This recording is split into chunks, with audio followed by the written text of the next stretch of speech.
Terima kasih, selamat pagi dan salam jumpa kembali untuk kita sekalian, para saudara dan saudari keluarga besar LPF.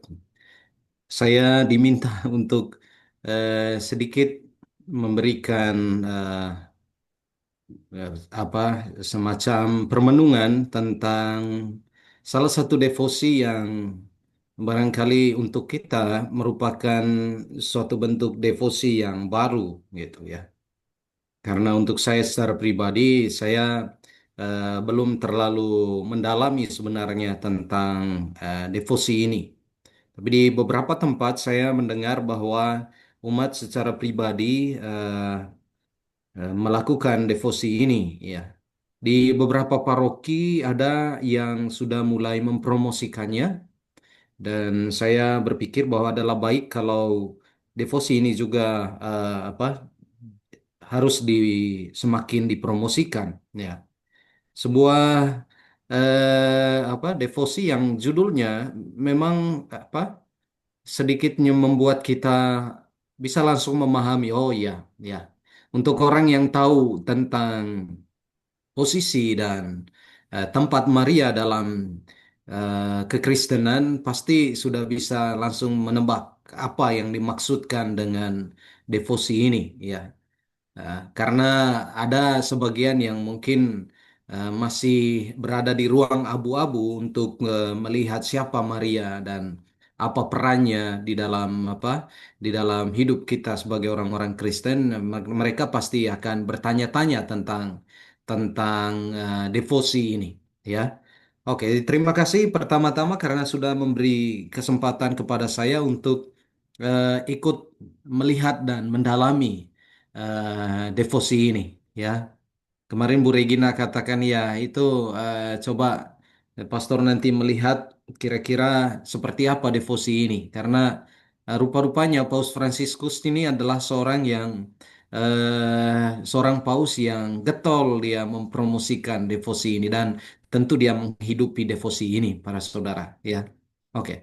Nah, devosi kepada Bunda Maria pembuka simpul masalah yang merupakan salah satu devosi yang paling dicintai di lingkup gereja Katolik, ya. Sejak mulai diperkenalkan pertama kali sampai dengan hari ini.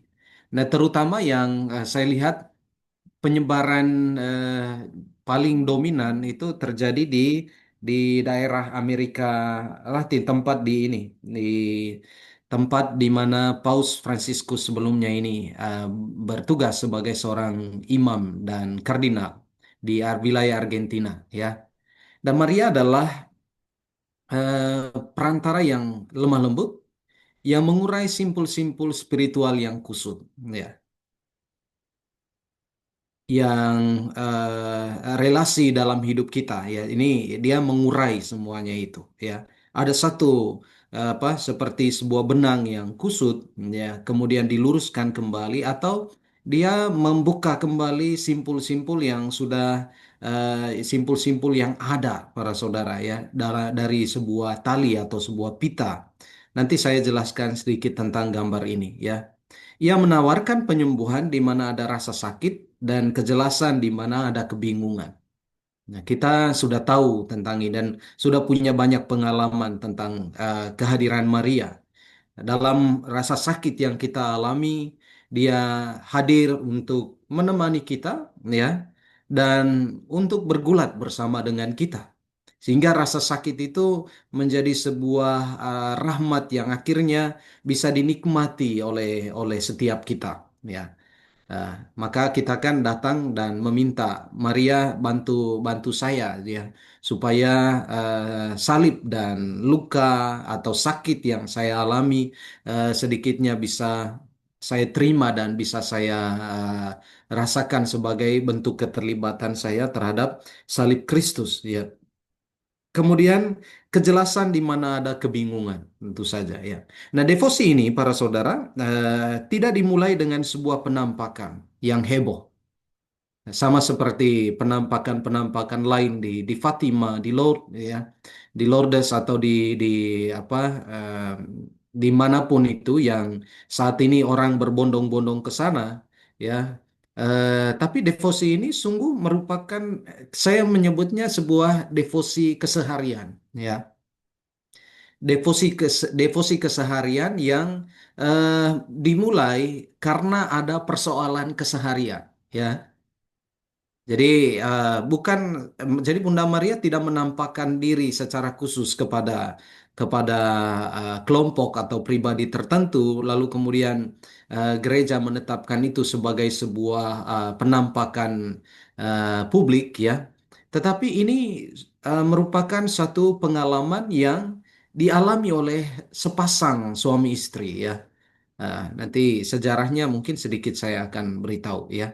Jadi ini merupakan lahir dari peristiwa harian di mana Maria tampil dalam pergulatan harian hidup manusia, ya.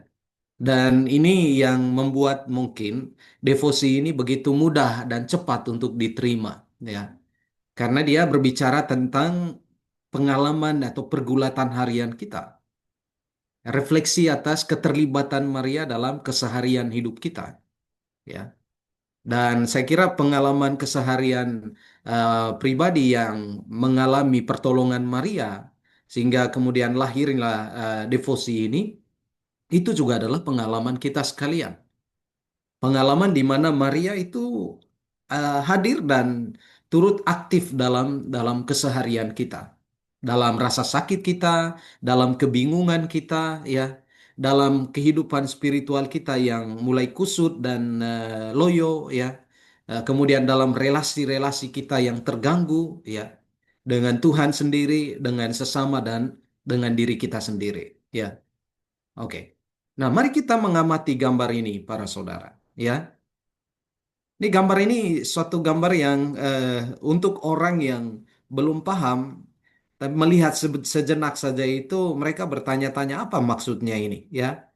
Rupanya ini yang ada di tangan Maria itu ada sebuah pita, para saudara, ya. Dan pita itu diterima Maria dalam keadaan kusut, penuh dengan simpul. Ada dua malaikat yang ikut memegangnya, tetapi lihat yang berperan aktif di sini adalah Maria. Dia mulai membuka perlahan-lahan simpul yang ada di tangannya itu, dan simpul ini merupakan gambaran tentang terganggunya relasi, ya. Simpul terganggunya relasi. Saya sebut tadi itu dalam hidup spiritual kita. Kita bisa terganggu relasi kita dengan Tuhan, ya. Dan bagaimana Maria itu menguraikan simpul demi simpul itu secara perlahan, ya. Dia membantu kita untuk mengubah dan memperbaiki simpul atau relasi kita yang rusak itu, ya. Jadi terganggunya relasi itu kan mengandaikan bahwa manusia sedang hidup dalam keadaan berdosa, atau manusia sedang hidup dalam keadaan dia menikmati apa yang dia pikir baik, gitu, ya. Nah, kemudian tersendatnya perjalanan ini juga, ya. Kalau relasi terganggu, berarti perjalanan itu terganggu, para saudara. Perjalanan kepada siapa? Perjalanan kepada Bapa, ya, atau perjalanan Kristus kepada kita. Karena relasi yang terganggu itu menyebabkan komunikasi yang tidak lagi berjalan dengan baik, ya. Ya. Kemudian tentu saja juga menggambarkan keadaan di mana tidak ada kemerdekaan. Orang yang dipasung, dia tidak mengalami kemerdekaan. Orang yang diikat dan dirantai, para saudara, dia akan diam di tempat dan tidak merasakan kebebasan sebagai seorang pribadi, ya. Dan gambaran tentang simpul-simpul itu adalah gambaran di mana kita membiarkan diri kita di bawah apa? Di bawah pengaruh kuasa dosa, kuasa maut, gitu, ya. Dan manusia kadang tidak menganggap simpul ini sebagai sebuah persoalan besar, tentu saja, ya. Nah, ya ada masalah, tapi kita menganggap bahwa ini bukan sebuah masalah, ya. Tetapi simpul ini dengan sendirinya menggambarkan keadaan jiwa yang sedang dijajah, jiwa yang sedang dijajah. Dan Maria memperhatikan kita semua. Dia ada bersama dengan kita dalam satu tubuh mistik Kristus ini, di mana Kristus yang adalah kepala. Dan Maria hadir di situ untuk menemani kita dan memperhatikan Apa yang terjadi di antara kita, anggota tubuh mistik Kristus ini? Oh, ada persoalan, relasi yang terganggu. Maria hadir di sana, ya. Oh, sedang ada apa? eh, Komunikasi yang tidak berjalan atau perjalanan yang sudah tidak lagi berjalan sebagaimana mestinya. Maria hadir di sana dan dia akan selalu gelisah memperhatikan simpul-simpul masalah yang kita miliki. Hmm, ya.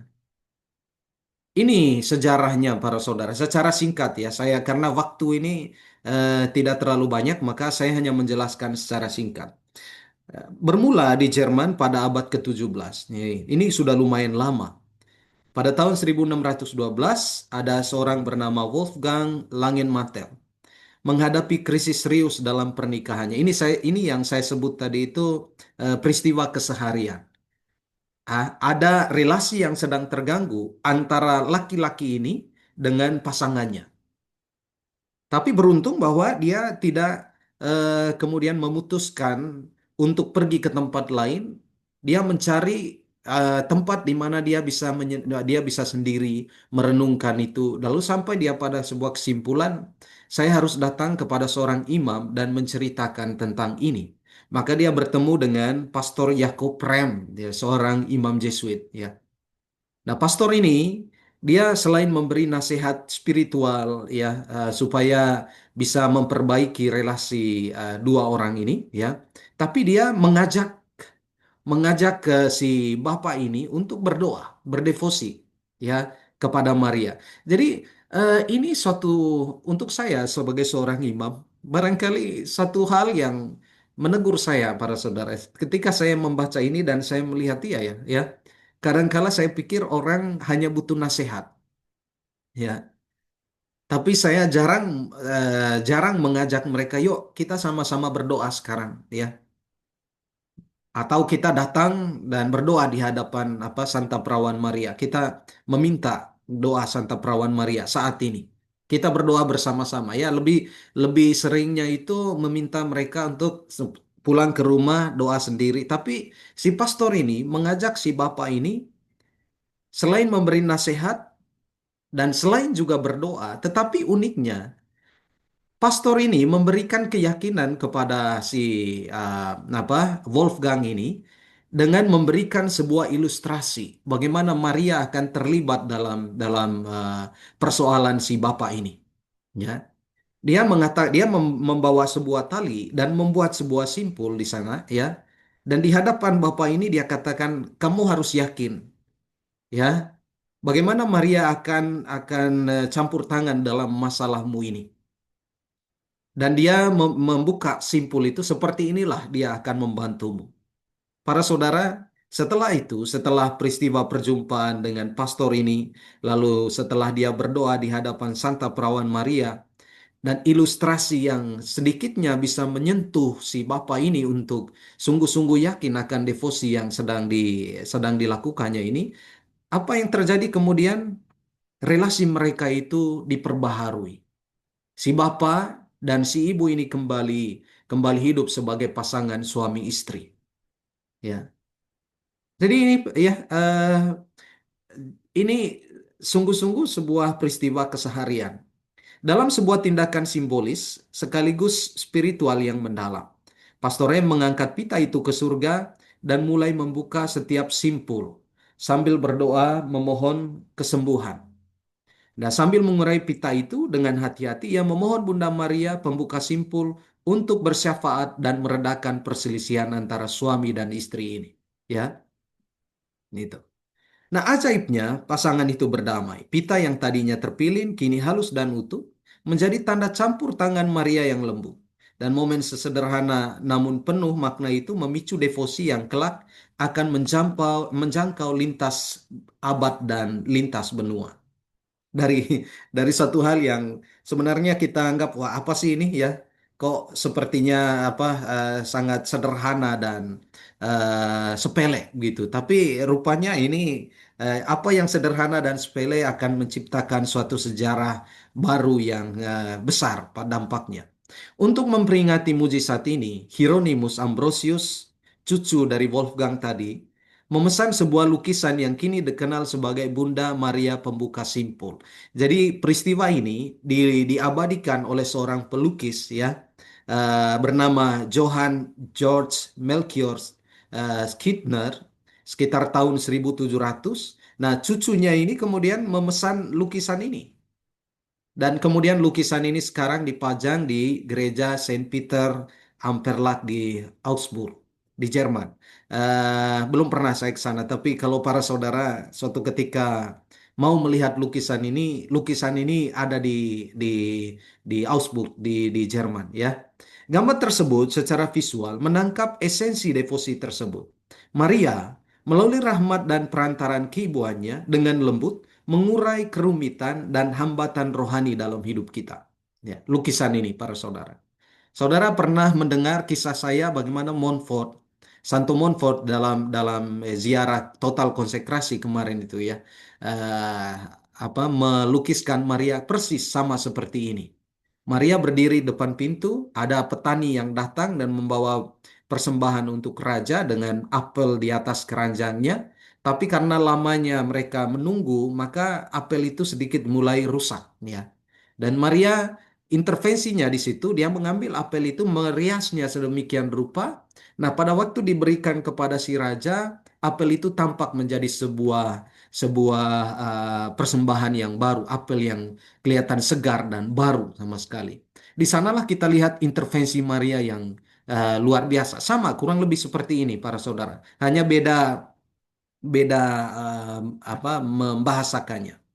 Nah, sekarang pertanyaan kita, mengapa devosi ini perlu untuk kita saat ini?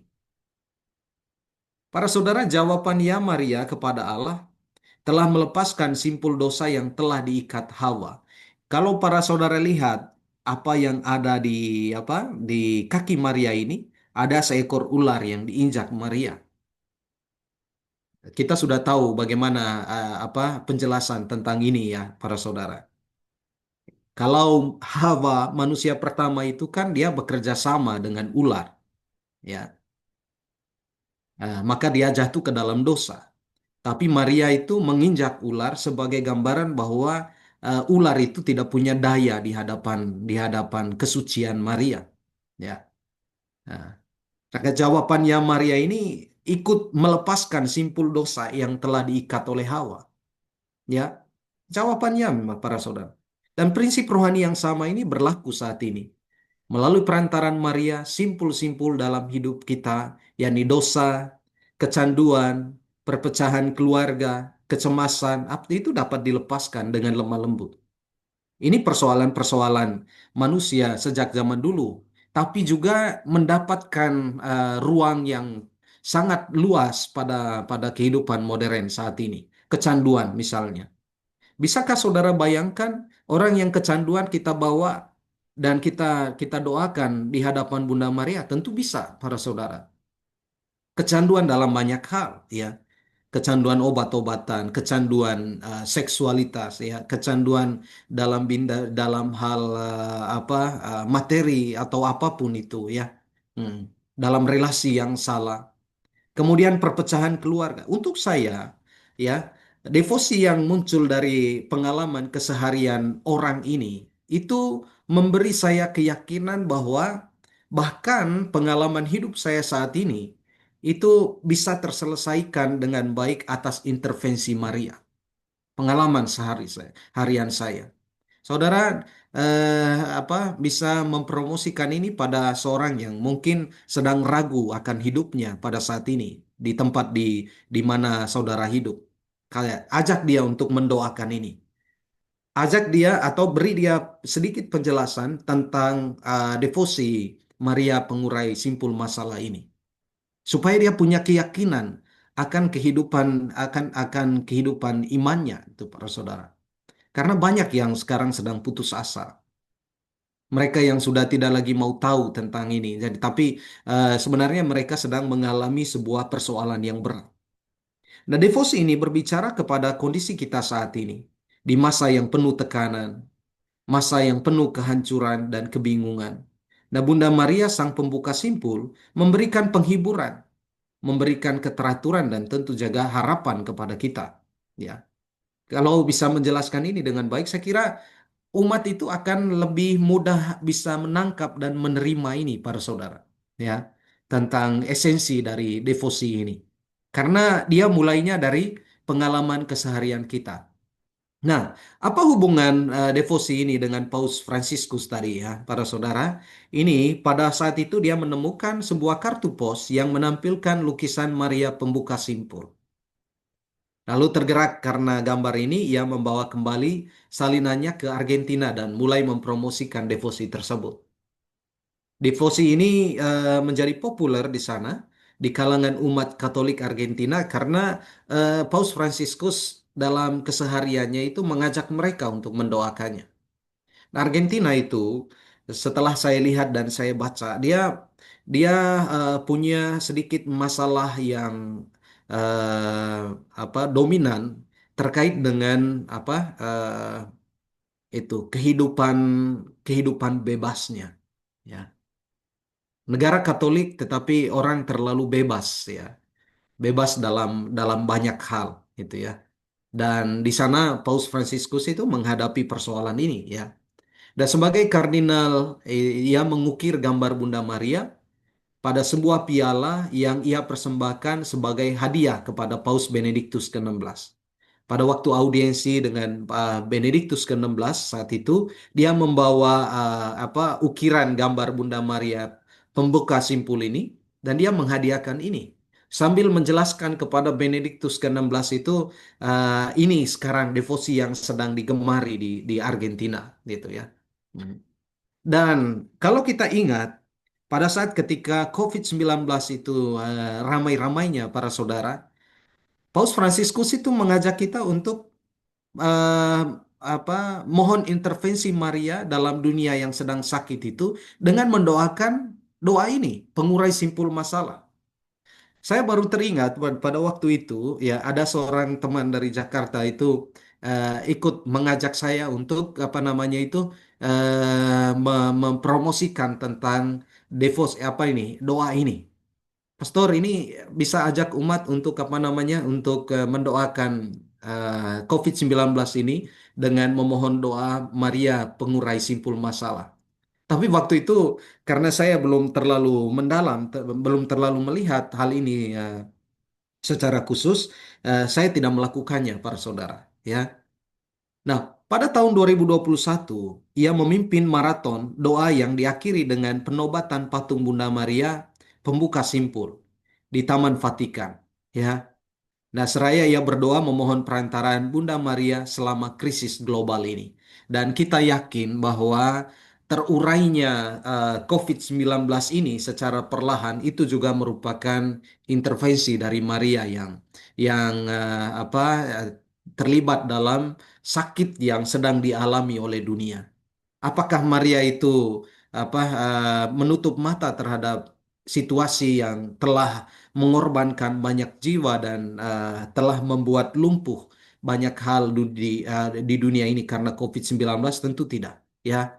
Karena kita tahu jawabannya Maria sejak awal itu juga akan menjadi jawaban ya dia sampai akhir untuk turut campur tangan atau menemani kita dalam seluruh ziarah hidup kita. Terutama untuk mengurai simpul-simpul persoalan yang dihadapi oleh kita para saudara. Saya tidak akan menyampaikan ini secara ini karena waktunya para saudara ya sudah lewat ini. Saya mungkin untuk mengetahui model doanya seperti apa, silakan saudara lihat sendiri dan dalami sendiri karena saya tidak menyiapkan itu pada pagi hari ini. Saya kira demikian, saya kembalikan ke Bu Dilon.